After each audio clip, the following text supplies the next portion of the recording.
Hello brothers, welcome back. ಎಲ್ಲ ಹೇಗಿದ್ದೀರಾ? ಆರಾಮಾಗಿದ್ದೀರಾ ಅಂತ ಅನ್ಕೊಂಡಿದ್ದೀನಿ. ಆರಾಮಾಗಿಲ್ವಾ? ನಾನು ಕೂಡ ಆರಾಮಾಗಿಲ್ಲ. ಸೊ ಏನಕ್ಕೆ ಅಂತ ನಿಮ್ಗೆ ಗೊತ್ತು, ಟೀಮ್ ಇಂಡಿಯಾದ ರಿಸಲ್ಟ್ ನೋಡ್ಬಿಟ್ಟು ನಿಜವಾಗ್ಲೂ ಒಂಥರ ಡಿಪ್ರೆಷನ್ ಅಂತ ಒಂದು ಮೀನ್ಸ್ ಇದೆಯಲ್ಲ, ಆ ತರ ಡಿಪ್ರೆಷನ್ಗೆ ಹೋಗ್ಬಿಟ್ಟಿದೀವೆಲ್ಲ. ಇವ್ರು ಆಡಿದ್ ನೋಡ್ತೋ ಅಂದ್ರೆ ಎಲ್ಲೋ ಇದು ಟೀಮ್ ಇಂಡಿಯಾನ ಎಲ್ಲಿಗೋ ತಂದು ನಿಲ್ಸ್ಬಿಟ್ಟಿದ್ದಾರೆ.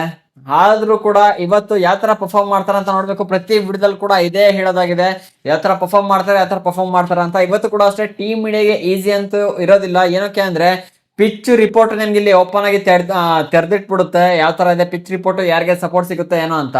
ಅದಾದ್ಮೇಲೆ ಈ ಸಲಿ ಆ ಟೀಮಲ್ಲಿ ಒಂದು ಆ ಕೆಲವೊಂದು ಚೇಂಜಸ್ ನ ಕೂಡ ಮಾಡ್ಕೊಳ್ತಿದ್ರೆ ಅದಾದ್ಮೇಲೆ ಪಿಚ್ ರಿಪೋರ್ಟ್ ಯಾವ ತರ ಇದೆ, ಇವತ್ತು ಯಾರು ಪರ್ಫಾರ್ಮ್ ಮಾಡ್ಬೋದು, ಫೈನಲ್ ಆಗಿ ಮ್ಯಾಚ್ ವಿನ್ನರ್ ಯಾರಾಗ್ಬೋದು ಒಂದೊಂದಾಗೆ ನೋಡ್ತಾ ಹೋಗೋಣ. ವಿಡಿಯೋ ಲಾಸ್ಟ್ ತನಕ ನೋಡಿ. ಚಾನಲ್ ಸಬ್ಸ್ಕ್ರೈಬ್ ಮಾಡದೆ ವಿಡಿಯೋ ನೋಡ್ತಿದ್ದೀರಾ ಅಂದ್ರೆ ಬೇಗ ಸಬ್ಸ್ಕ್ರೈಬ್ ಮಾಡಿ, ನೋಟಿಫಿಕೇಶನ್ ಆಲ್ ಮಾಡ್ಕೊಳ್ಳಿ. ದಯವಿಟ್ಟು ಚಾನಲ್ ನ ಸಬ್ಸ್ಕ್ರೈಬ್ ಮಾಡಿ ವಿಡಿಯೋ ನೋಡಿ. ಏನಕ್ಕೆ ಅಂದ್ರೆ ನೀವು ಮಾಡೋ ಒಂದು ಸಬ್ಸ್ಕ್ರೈಬ್ ಇಂದ ಹೆಚ್ಚು ವಿಡಿಯೋಗಳನ್ನ ಕ್ರಿಯೇಟ್ ಮಾಡ್ಕೊಂಡು ಮೋಟಿವೇಟ್ ಕೂಡ ಸಿಗುತ್ತೆ. ಹಾಗಾಗಿ ಸಬ್ಸ್ಕ್ರೈಬ್ ಮಾಡಿ, ನೋಟಿಫಿಕೇಶನ್ ಆಲ್ ಮಾಡ್ಕೊಳ್ಳಿ. ಇದೇ ರೀತಿ ಕ್ರಿಕೆಟ್ ಕಂಟೆಂಟ್ಗಳು ಬರ್ತಾನೆ ಇರುತ್ತೆ. ಮತ್ತೆ ವಿಡಿಯೋಗೆ ಲೈಕ್ ಮಾಡಿಲ್ಲ ಅಂದ್ರೆ ಹಾಕಿ ಒಂದು ಲೈಕನ್ನ. ಮತ್ತೆ ಟೀಮ್ ಇಂಡಿಯಾದಲ್ಲಿ ಏನ್ ಚೇಂಜಸ್ ನ ಮಾಡ್ಕೊಂಡ್ರೆ ಅವ್ರು ಇವತ್ತು ವಿನ್ ಆಗ್ಬೋದು ಅಂತ ಮಿಸ್ ಮಾಡಿದೆ ಕಾಮೆಂಟ್ ಮಾಡ್ಬಿಡಿ. ಈಗಾಗಲೇ ನಿಮ್ಗೆ ಗೊತ್ತಿರಂಗೆ ನಮ್ಮ India back to back match ಅನ್ನ ಕೂಡ ಲಾಸ್ ಆಗಿದೆ. ಅದಾದ್ಮೇಲೆ ಈಗ ಇಂಗ್ಲೆಂಡ್ ಅವ್ರ ಪ್ಲಾನ್ ನ ಕೂಡ ಮಾಡ್ಕೊಂಡಿರ್ತಾರೆ, ಗುರು ಫುಲ್ಲು ವಾಶ್ ಔಟ್ ಮಾಡಿ ಕಳ್ಸ್ಬಿಡೋಣ ಇವ್ರನ್ನ ಇಂಡಿಯಾದವರಿಗೆ ಅಂತ. ಹಾಗಾಗಿ ಸ್ವಲ್ಪ ಮರಿದಿನಾರು ಉಳಿಸ್ಕೊಳಕ್ಕೆ ಒಂದು ಇವತ್ತಿನ ಮ್ಯಾಚ್ ಅವ್ರ ವಿನ್ ಆಗ್ಬೇಕು. ಇಲ್ಲ ಇವ್ರು ಆಡಿದ್ ನೋಡ್ತಾ ಅಂದ್ರೆ ನಂಗೆ ಯಾಕೋ ಫುಲ್ ವೈಟ್ ವಾಶ್ ಮಾಡಂಗೆ ಕಾಣ್ತಾ ಇದಾರೆ. ಯಾರು ಕೂಡ ಫಾರ್ಮ್ ಅಲ್ಲೇ ಕಾಣಿಸ್ಕೊಂತಿಲ್ಲ ಅಂದ್ರೆ ಏನ್ ಮಾಡಕ್ಕಾಗುತ್ತೆ ಗುರು. ಆ ಕಡೆ ಇಂಗ್ಲೆಂಡ್ ಟೀಮ್ ನೋಡ್ತಾ ಅಂದ್ರೆ ಬರೀ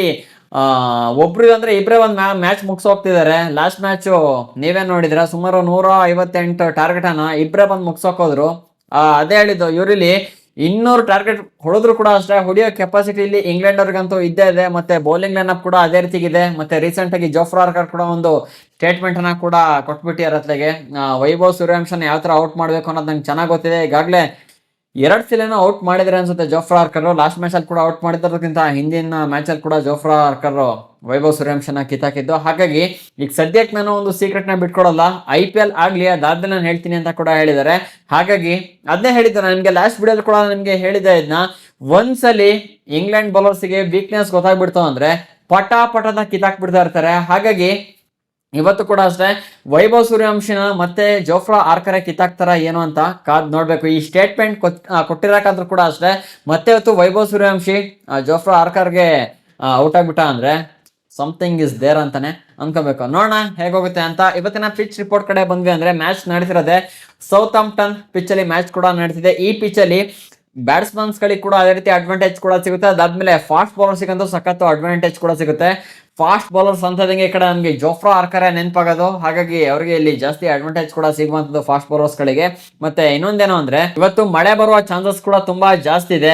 ಇನ್ ಕೇಸ್ ಹಂಗಾದ್ರೂ ಒಂದು ಮಳೆ ಬಂದು ಮ್ಯಾಚ್ ಆದ್ರೂ ಸ್ಟಾಪ್ ಆದ್ರೆ ಹೆಂಗಾರು ಪ್ಯಾಚ ಬಂದು ಮಾಡ್ಕೊಳಕ್ ಆಗಲ್ಲ ಬಿಡಿ. ಏನಕ್ಕೆ ಅಂದ್ರೆ ಈಗ ಬ್ಯಾಕ್ ಟು ಬ್ಯಾಕ್ ಮ್ಯಾಚ್ ಅನ್ನ ಲಾಸ್ ಆಗಿರೋದ್ರಿಂದ ಮಳೆ ಬಂದ್ರು ಬರ್ಲಿಲ್ಲ ಅಂದ್ರು ಅದೇನು ಮ್ಯಾಟ್ರೇ ಆಗಲ್ಲ. ಅದು ಫಸ್ಟ್ ಮ್ಯಾಚ್ ಅಲ್ಲೂ ಕೂಡ ಹಂಗೆ ಆಯ್ತು. ಅದಾದ್ಮೇಲೆ ಗೊತ್ತಲ್ಲ ಯಾವ ತರ ಕೆಟ್ಟಾಗಿ ಪರ್ಫಾರ್ಮ್ ಮಾಡಿದ್ರು ಅಂತ. ಹಾಗಾಗಿ ಇವತ್ತು ಮಳೆ ಬಂದ್ರು ಕೂಡ ಇನ್ನೇನು ಅದೇ ಮಳೆ ಬರ್ಲಿಲ್ಲ ಅಂದ್ರೂ ಕೂಡ ಅಷ್ಟೇ ಇವ್ರು ಆಡೋದು ಅಷ್ಟೇ ಇದೆ. ನೋಡ್ಬೇಕು, ಅದು ಕೂಡ ಇವತ್ತು ಕಮ್ ಬ್ಯಾಕ್ ಮಾಡಿದ್ರು ಅಂದ್ರೆ ಒಂಥರ ಮಿರಾಕಲ್ ಅಂತಾನೆ ಅನ್ಸುತ್ತೆ. ಅದಾದ್ಮೇಲೆ ಈ ಪಿಚ್ ಹೋಗ್ತಾ ಸ್ವಲ್ಪ ಸ್ಲೋ ಆಗೋದ್ರಿಂದ ಸ್ಪಿನ್ನರ್ಸ್ಗೂ ಕೂಡ ಇಲ್ಲಿ ಅಡ್ವಾಂಟೇಜ್ ಕೂಡ ಸಿಗುವಂತದ್ದು. ಅದಾದ್ಮೇಲೆ ಇಲ್ಲಿ ಬ್ಯಾಟ್ಸ್ಮನ್ಸ್ ಗಳಿಗೂ ಅಡ್ವಾಂಟೇಜ್ ಕೂಡ ಸಿಗುತ್ತೆ. ಹಾಗಾಗಿ ಫಸ್ಟ್ ಇನ್ನಿಂಗ್ಸ್ ಅಲ್ಲಿ ಏನಿಲ್ಲ ಅಂದ್ರೂ ಕೂಡ ಅಷ್ಟೇ 180 ಇಂದ 190 ರನ್ ನಾವು ಎಕ್ಸ್ಪೆಕ್ಟ್ ಕೂಡ ಮಾಡ್ಬೋದು ಫಸ್ಟ್ ಇನ್ನಿಂಗ್ಸ್ ಅಲ್ಲಿ. ಅದಾದ್ಮೇಲೆ ಈ ಪಿಚ್ ಅಲ್ಲಿ ಇದುವರೆಗೂ ಯಾರ್ಯಾರು ಬ್ಯಾಟಿಂಗ್ ಫಸ್ಟ್ ಅನ್ನ ಮಾಡಿದ್ರೆ ಆಲ್ಮೋಸ್ಟ್ ವಿನ್ ಕೂಡ ಆಗಿದ್ದಾರೆ. ಅಂದ್ರೆ 9 ಮ್ಯಾಚ್ ಅಲ್ಲಿ ಬ್ಯಾಟಿಂಗ್ ಫಸ್ಟ್ ಮಾಡಿರೋ ಟೀಮ್ ವಿನ್ ಕೂಡ ಆಗಿದೆ. ಅದಾದ್ಮೇಲೆ 4 ಸಲ ಇಲ್ಲಿ ಚೇಸಿಂಗ್ ಮಾಡಿರೋ ಟೀಮ್ ವಿನ್ ಕೂಡ ಆಗಿದೆ. ಹಾಗಾಗಿ ಇದ್ರಲ್ಲೇ ಗೊತ್ತಾಗ್ತದೆ ಇವತ್ತು ಇಂಡಿಯನ್ ಟೀಮ್ ಆಗಿರ್ಬೋದು ಇಂಗ್ಲೆಂಡ್ ಟೀಮ್ ಆಗಿರ್ಬೋದು ಯಾರೇ ಟಾಸ್ ಅಲ್ಲಿ ವಿನ್ ಆದ್ರೂ ಕೂಡ ಅಷ್ಟೇ ಇಲ್ಲಿ ಬ್ಯಾಟಿಂಗ್ ನ ಸೆಲೆಕ್ಟ್ ಮಾಡ್ಕೊಳ್ಳೋದು ಪಕ್ಕ. ನಾವದು ನಮ್ಮ ಇಂಡಿಯನ್ ಟೀಮ್ ಸೆಲೆಕ್ಟ್ ಮಾಡ್ಕೊಂಡು ಕೂಡ ಅಷ್ಟೇ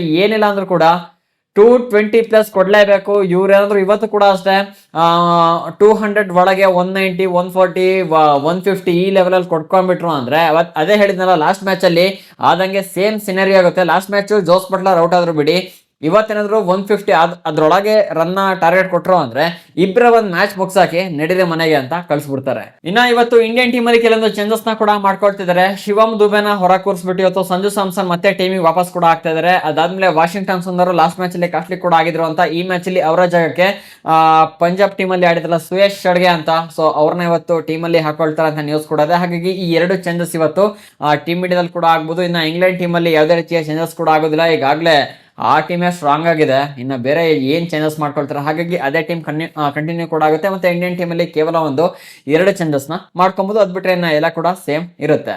ಇನ್ನ ಈ ಪಿಚ್ ಅಲ್ಲಿ ಇಂಗ್ಲೆಂಡ್ ನ ಜೋಸ್ ಬಟ್ಲರ್ ಸ್ಟಾಟ್ಸ್ ಸಖತ್ತಾಗಿದೆ. ಏನಕ್ಕೆ ಅಂದ್ರೆ ತುಂಬಾ ಸೀನಿಯರ್ ಪ್ಲೇಯರ್ ಆಗಿರೋದ್ರಿಂದ ಎಲ್ಲಾ ಪಿಚ್ ಅಲ್ಲಿ ಕೂಡ ಅವರ ಒಂದು ಸ್ಟಾಟ್ಸ್ ನೋಡಕ್ ಸಿಕ್ಕಿದೆ. ಅದಾದ್ಮೇಲೆ ಬೇರೆ ಪ್ಲೇಯರ್ಸ್ ನ ಸ್ಟಾಟ್ಸ್ ಈ ಒಂದು ಪಿಚ್ ಅಲ್ಲಿ ನೋಡಕ್ ಸಿಕ್ಕಿಲ್ಲ. ಹಾಗಾಗಿ ಮತ್ತೆ ನಮ್ಮ ಇಂಡಿಯನ್ ಪ್ಲೇಯರ್ಸ್ ಹೊಸ ಪ್ಲೇಯರ್ಸ್ ಆಗಿದ್ರಲ್ಲ, ಹಾಗಾಗಿ ಈ ಪಿಚ್ ಅಲ್ಲಿ ಯಾವುದೇ ಮ್ಯಾಚ್ ಆಡಿರೋ ಹಿಸ್ಟ್ರಿ ಕೂಡ ಇಲ್ಲ. ಹಾಗಾಗಿ ಕೇವಲ ಒಬ್ರು ಸ್ಟಾಟ್ಸ್ ಮಾತ್ರ ಸಿಕ್ಕಿದೆ. ಮತ್ತೆ last match Jos Buttler flop ಆಗಿರೋದ್ರಿಂದ ಈ ಮ್ಯಾಚ್ ಅಲ್ಲಿ ಮತ್ತೆ ಅವರು ಸಖತ್ತಾಗಿ ಮಿಂಚಬಹುದು ಅಂತ ನನಗೆ ಅನಿಸ್ತಿದೆ. ಇನ್ನ ಇವತ್ತಿನ ಮ್ಯಾಚ್ ಅಲ್ಲಿ ಯಾರು ಚೆನ್ನಾಗಿ ಪರ್ಫಾರ್ಮೆನ್ಸ್ ಮಾಡಬಹುದು ಅಂತ ನನಗೆ ಅನಿಸ್ತಿದೆ ಅಂದ್ರೆ ಅಭಿಷೇಕ್ ಶರ್ಮಾ ಮತ್ತೆ ಶ್ರೇಯಸ್ ಅಯ್ಯರ್ ಮೇಲೆ ಒಂದು ಹೋಪ್ ಕೂಡ ಬರ್ತಾ ಇದೆ. ಏನಕ್ಕೆ ಅಂದ್ರೆ ಲಾಸ್ಟ್ ಮ್ಯಾಚ್ ಅಭಿಷೇಕ್ ಶರ್ಮಾ ಅಂದ್ರೆ ಎಲ್ಲರೂ ಫ್ಲಾಪ್ ಕೂಡ ಆಗಿದ್ರೆ, ಆದ್ರೂ ಕೂಡ ಇದು ಸ್ವಲ್ಪ ಬ್ಯಾಟಿಂಗ್ ಫ್ರೆಂಡ್ಲಿ ಪಿಚ್ ಕೂಡ ಆಗಿರೋದ್ರಿಂದ ಅಭಿಷೇಕ್ ಶರ್ಮಾ ಇವತ್ತಿನ ಮ್ಯಾಚ್ ಅಲ್ಲಿ ಮತ್ತೆ ಮಿಂಚಬಹುದು. ಅದಾದ್ಮೇಲೆ ಶ್ರೇಯಸ್ ಅಯ್ಯರ್ ಕೂಡ ಅಷ್ಟೇ ಲಾಸ್ಟ್ ಮ್ಯಾಚ್ ಅಲ್ಲಿ ಸ್ವಲ್ಪ ಫಾರ್ಮಿಗೆ ಬಂದಿರೋಂಗೆ ಕೂಡ ಕಾಣಿಸ್ತಿದೆ. ಹಾಗಾಗಿ ಇವತ್ತು ಅವರ ಬ್ಯಾಟಿಂದ ಒಂದು ಒಳ್ಳೆ ಇನ್ನಿಂಗ್ಸ್ ಎಕ್ಸ್ಪೆಕ್ಟ್ ಕೂಡ ಮಾಡಬಹುದು. ಅದಾದ್ಮೇಲೆ ಇಂಗ್ಲೆಂಡ್ ಕಡೆಯಿಂದ ಹೇಳದೆ ಬೇಡ, ಓಪನರ್ಸ್ ಕಡೆಯಲ್ಲಿ ಮ್ಯಾಚ್ ಅನ್ನ ಮುಗಿಸೋ ತರ ಕೂಡ ಕಾಣಿಸ್ತಾರೆ. ನೋಡೋಣ ಯಾವ ತರ ಪರ್ಫಾರ್ಮ್ ಮಾಡ್ತಾರೆ ಏನು ಅಂತ. ಮತ್ತೆ ಇದು ಬ್ಯಾಟಿಂಗ್ ಫ್ರೆಂಡ್ಲಿ ಪಿಚ್ ಕೂಡ ಆಗಿರೋದ್ರಿಂದ ಓಪನರ್ಸ್ ಕಡೆ ಒಂದು ಒಳ್ಳೆ ಇನ್ನಿಂಗ್ಸ್ ಎಕ್ಸ್ಪೆಕ್ಟ್ ಕೂಡ ಮಾಡಬಹುದು. ಮತ್ತೆ ಇಂಗ್ಲೆಂಡ್ ಟೀಮ್ ಕಡೆಯಿಂದ ಜೋಫ್ರಾ ಆರ್ಚರ್ಗೆ ವಿಕೆಟ್ ಕೂಡ ಬೀಳ್ಬಹುದು. ಅದಾದ್ಮೇಲೆ ಈ ಕಡೆಯಿಂದ ಆರ್ಶದೀಪ್ ಸಿಂಗ್ ಕೂಡ ಅಷ್ಟೇ, ಅವ್ರಿಗೆ ಕೂಡ ಇವತ್ತಿನ ಮ್ಯಾಚ್ ಅಲ್ಲಿ ವಿಕೆಟ್ ಗಳು ಕೂಡ ಬೀಳ್ಬಹುದು. ಇನ್ನ ಮ್ಯಾಚ್ ಪ್ರೆಡಿಕ್ಷನ್ ಕಡೆ ಬಂದ್ರೆ ಇವತ್ತಿನ ಮ್ಯಾಚ್ ಅನ್ನ ಮತ್ತೆ ನನಗೆ ಯಾಕೋ ಇಲ್ಲಿ ಇಂಗ್ಲೆಂಡ್ ಅವರೇ ಹೊಡಿತಾರ ಅಂತ ಕೂಡ ಅನಿಸ್ದೆ. ಪಿಚ್ ರಿಪೋರ್ಟ್ ನೋಡ್ತಾ ಅಂದ್ರೆ ಮರ್ಯಾದೆ ಉಳಿಸ್ಕೋಬೇಕು ಅಂದ್ರೆ ಟೀಮ್ ಇಂಡಿಯಾ ಇವತ್ತಾದ್ರೂ ಒಂದೇ ಒಂದು ಮ್ಯಾಚ್ ಅನ್ನಾರು ವಿನ್ ಆಗ್ಲೇಬೇಕು. ಇಲ್ಲಾಂದ್ರೆ ಬ್ಯಾಕ್ ಟು ಬ್ಯಾಕ್ ಮ್ಯಾಚ್ ಅನ್ನ ಲಾಸ್ ಆಯ್ರು ಅಂದ್ರೆ ವಾಶ್ ಔಟ್ ಮಾಡ್ಬಿಟ್ಟು ಇಂಡಿಯಾಗೆ ನಡೀರಿ ನೀವು ಆಡಕ್ಕೆ ಅನ್ಫಿಟ್ ಅಂತ ಹೇಳಿ ಇಂಗ್ಲೆಂಡ್ ಅವರು ಟಾಟಾ ಬೈ ಬೈ ಮಾಡಿ ಕಳಿಸ್ಬಿಡ್ತಾರೆ. ನೋಡೋಣ ಯಾವ ತರ ಪರ್ಫಾರ್ಮ್ ಮಾಡ್ತಾರೆ ಏನು ಅಂತ. ನಿಮ್ಗೆ ಅನ್ಸುತ್ತೆ ಅಂತ ಕಾಮೆಂಟ್ ಮಾಡಿ. ಈ ವಿಡಿಯೋ ನಿಮ್ಗೆ ಇಷ್ಟ ಆಯ್ತು ಅಂದ್ರೆ ಹಾಕಿ ಒಂದು ಲೈಕನ್ನ. ಇದೇ ರೀತಿ ಹೆಚ್ಚಿನ ಕ್ರಿಕೆಟ್ ಕಂಟೆಂಟ್ಗೆ ಚಾನಲ್ನ ಸಬ್ಸ್ಕ್ರೈಬ್ ಮಾಡ್ಕೊಳ್ಳಿ. ಸಿಗೋಣ ಒಂದು ಫ್ರೆಶ್ ಕಂಟೆಂಟ್ ಜೊತೆಗೆ. ವಿಡಿಯೋ ನೋಡೋದಕ್ಕೆ ಧನ್ಯವಾದಗಳು. ಜೈ ಹಿಂದ್, ವಂದೇ ಮಾತರಂ.